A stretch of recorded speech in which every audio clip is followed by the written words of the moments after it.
Hi. We have seen 3 chapters so far. We have talked about what is market research per se.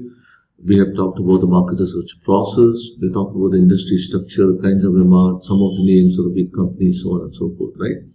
Now let's talk about what we will cover in this course and then start studying it topic by topic, chapter by chapter, right? So yeah, broadly, we will talk about research theory. Right, I'm so sorry, we'll go back one slide. We will talk about research theoretical concepts, but we'll also talk a lot about what I'm calling research applications. Basically, the application of market research in industry.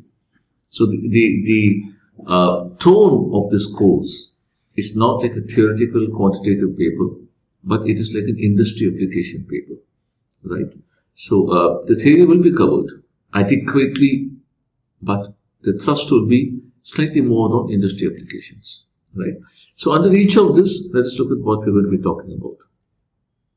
So under the theory, we will talk about sampling methods, as in how to draw a sample from the population, how to decide the sample size, should it be 50 or 100 or 200, like we briefly chatted in the last chapter. I already mentioned that market research draws certain concepts from statistics.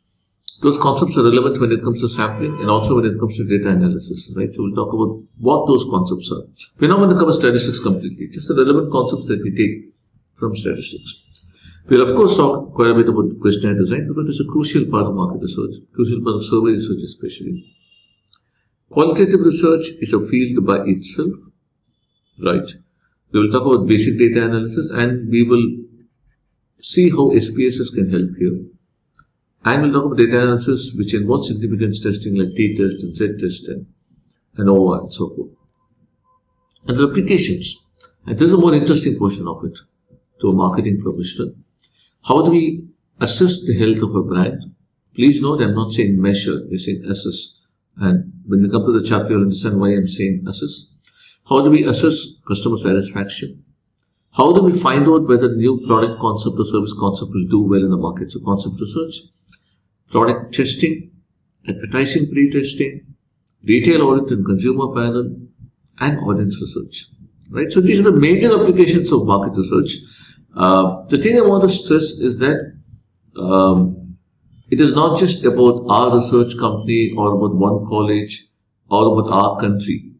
All over the world, brand health means the same thing to all brand health, brand management professionals and market research professionals and advertising professionals.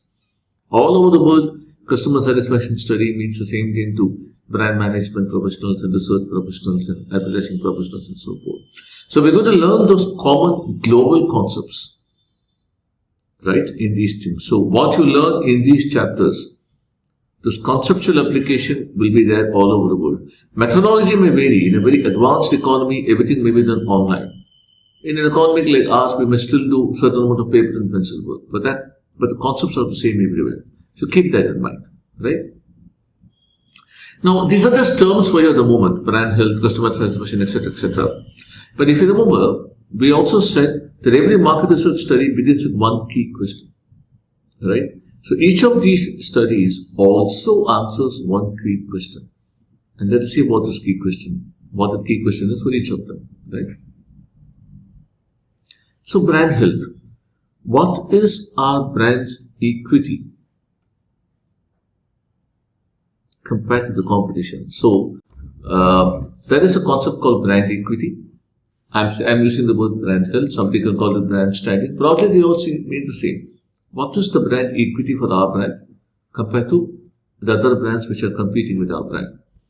Customer satisfaction. How satisfied are our customers? What are we doing well? What do we need to improve to make our customers more satisfied? So I have a question for you.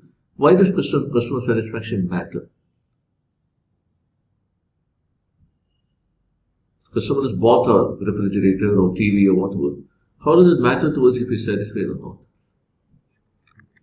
Word of mouth will be increasing. Okay, can you be a bit more specific? Yeah, they will recommend our product to others. Very good. A satisfied customer will recommend the product to others. He'll come back only if he's satisfied. Will also come back and buy some other product from us, or whenever they upgrade, they'll come back to us only if they're satisfied. So, which is where customer satisfaction matters. New concept research. Will our proposed new product or service concept do well in the market?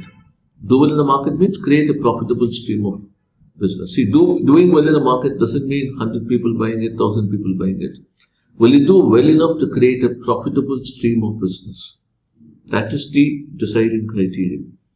Product testing. Will a product be like person? Here we're talking about something like taste, for example. You create a biscuit or you create a soft thing or you create a cooking oil. Will people like the taste? Will they like it enough to start buying the product when we launch it in the market? Right?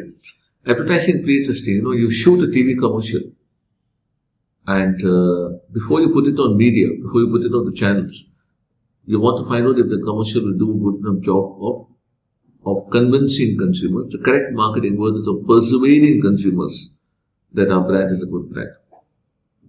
Right? There's something called retail audit and consumer panel. These are two separate research studies actually. But both of them primarily will tell us what is our market share. Right? Audience research applies to all media, applies to television, applies to radio, applies to newspapers, applies to OTT. Basically, the purpose of audience research is to tell us how many people watch our channel or watch our particular program or read our particular newspaper or listen to our radio channel and so on and so forth. Right? So these are the key questions that each of these applications is trying to address. When we come to the respective chapter, we will understand how we go about measuring those. So you also, again, just to refresh your memory, there's one key question.